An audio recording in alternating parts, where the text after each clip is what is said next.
After my 13th cup of coffee today, I realized that the mermaid on the Starbucks cup is perfect for an anime transformation. And that's just what I'm doing. I'm adding to my list of company logos turned anime. This time I'm transforming these two logos, so let's get started. For the first logo, I decided I would make the Chef Boyardee logo into Chef Man-ardee. Because whenever I think of an anime chef with a mustache, all I can think about is Chef Zeph from One Piece. And to me, the logo already kind of had that vibe going for it. So I decided to make the design for this an overly muscular and manly chef character. I mean, I am a married man, but just saying, woofta. Anyways, when it came to the line work of this piece, I made sure to vary my line work on this piece a lot. This adds a lot of character to this character, but adding thicker lines to some of the areas that will later have some more shadow underneath them can really add some drama and definition to the face and muscles to this hunky chef. I think this is one of those logos that the company wouldn't actually use in real life, but it's something that if it was in an anime show, I would totally laugh so hard at the fact that these kids have this canned food that has this behemoth of a man on the label. For the color of this piece, I pulled directly from the logo like I normally tend to do with these pieces, and if you haven't seen my other video where I transformed other famous logos into anime characters, make sure to check out the video in the card once this video is over. For the shadows of this piece, I really wanted to make them dynamic and strong, but also not so heavy that this came across as a villain character. Okay, well now this one needs a similar villain name like I gave the KFC piece. So, the Unholy Ravioli Demon Lord. Unholy Ravioli Demon Lord. And yes, I did spend about an hour making that Smash template so I could throw it in just this video. So with the shadows, I am going with a slightly more above the head light source look. This helps give a little bit more drama to the shadows on the face and muscles. As I make this piece though, the more I'm realizing this logo would probably either scare people away from buying it, or it would make people buy it thinking that they're gonna look exactly like this Chef Man-ardee if they eat it. Now it's time to do some heavy lifting and get the last bit of the shadows and highlights done for this piece, so let's go.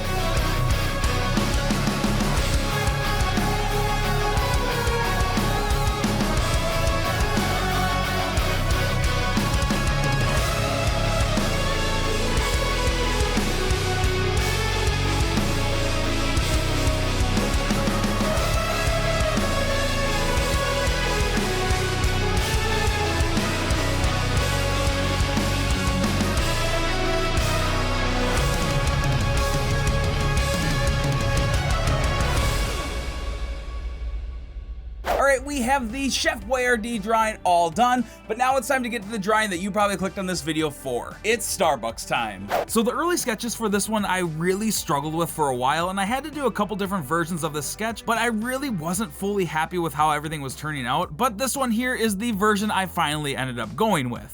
I wanted the feel to be almost like this cute and almost shy mermaid, and giving it almost like a siren type thing where you think she's absolutely beautiful and you trust her so you get close, and then in the end it might not end so well for you. And I think in the end I kind of achieved this. I think by the end of this, my least favorite part of this was probably the tails. I am not a mermaid expert by any means. Actually, I think this is the very first mermaid tail that I have ever drawn, so I did my best. I really contemplated whether I was gonna have the tails with the border of the circle or not, like the original, but I felt like breaking the border would have taken away too much of the original look, so in the end I ended up choosing to make the circle cut off the tail and have her body more inside the circle. And I mean, look, I am not drawing this in the hopes that Starbucks or any of these brands are gonna come look and be like, yes, that is our new logo, but more looking like if they were made more in an anime world, so I think it's fine. I also want to take a moment to thank all of my amazing patrons on the screen right now. If you want to get some early screenshots and updates of upcoming videos and help support this channel, be sure to check out the link below. Now for the coloring of this piece was way harder than any of the others because I only had two colors really in the original design to work with the whites and the greens, and I had to find a fun way to incorporate the colors into the design while not letting it all blend together like a kale and spinach smoothie. So I actually ended up making two color versions of this piece. The one you see here with the green hair and white tail, and then one with a green tail and white hair. In the end, I ended up actually liking the green-tailed version more, so you'll You'll see me adding all the shadows and highlights to this version right now, but in the very end I'm going to show you the other version where I just color shifted everything. And speaking of the shadows and highlights, I wanted to have the same effect I had with the Wendy's logo in the last video, where the shadows come across a little bit softer than the muscle man of the Chef Boyardee. This helps with her feeling more approachable and almost delicate. Well, of course, approachable and delicate until you get close to her and she eats your heart right out of your chest and pulls you to the deepest, darkest parts of the ocean, eating your meat off your bones like a $1 wing night at your local bar. But let me know if you have any other logos that you want to see me turn into an anime character. I have a couple in mind for some future videos, but with that being said, let's check out the finished piece.